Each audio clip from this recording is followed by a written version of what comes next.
26 సంవత్సరాల నమ్మకం, లక్షలాది సంతోషకరమైన వివాహాలు. తెలుగు మ్యాట్రిమోనీని డౌన్లోడ్ చేయండి. కంటెంట్ బాగుంటే మన తెలుగు ఆడియన్స్ సినిమాని ఓన్ చేసుకునే విధానం ఎలా ఉంటుందో చెప్పడానికి చాలా ఎగ్జాంపుల్సే ఉన్నాయి. రీసెంట్ టైమ్స్లో తమిళ సినిమాల్ని తెలుగు ఆడియన్స్ ఆదరిస్తున్న తీరు ఇండస్ట్రీ జనాల్ని సర్ప్రైజ్ చేస్తోంది. ఆ సినిమాల సక్సెస్లో తెలుగు మార్కెట్ షేర్ ఎక్కువగా ఉంటోంది.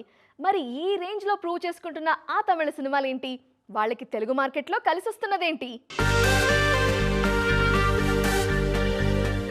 తమిళ ఇండస్ట్రీ నుంచి డబ్బింగ్ అయ్యి తెలుగులో రిలీజ్ అవుతున్న సినిమాలకు ఇక్కడ బ్రహ్మరథం పడుతున్నారు ప్రేక్షకులు. ముఖ్యంగా ప్రయోగాత్మక కథలు, ఎమోషనల్ కంటెంట్ ఉన్న సినిమాలకు కాలీవుడ్ కంటే టాలీవుడ్ బాక్స్ ఆఫీస్ దగ్గరే కాసుల వర్షం కురిపిస్తోంది.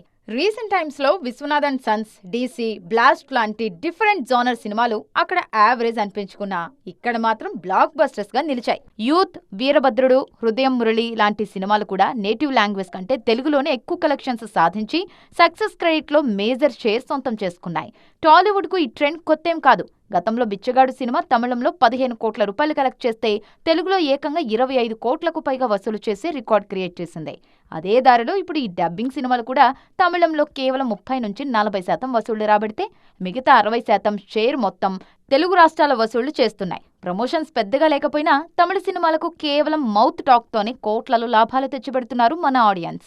అందుకే ఇప్పుడు కాలీవుడ్ మేకర్స్ అంతా తమ సినిమాలను తమిళంతో పాటే సమానంగా తెలుగులోనూ ప్రమోట్ చేస్తున్నారు. మొత్తానికి కంటెంట్ ఓరియంటెడ్ సినిమాలకు తెలుగు మార్కెట్ కీలకంగా మారిపోయింది. మరి భవిష్యత్తులో ఈ లిస్టులోకి ఇంకెన్ని సినిమాలు చేరతాయో చూడాలి. 26 సంవత్సరాల నమ్మకం, లక్షలాది సంతోషకరమైన వివాహాలు. తెలుగు మ్యాట్రిమోనీని డౌన్లోడ్ చేయండి.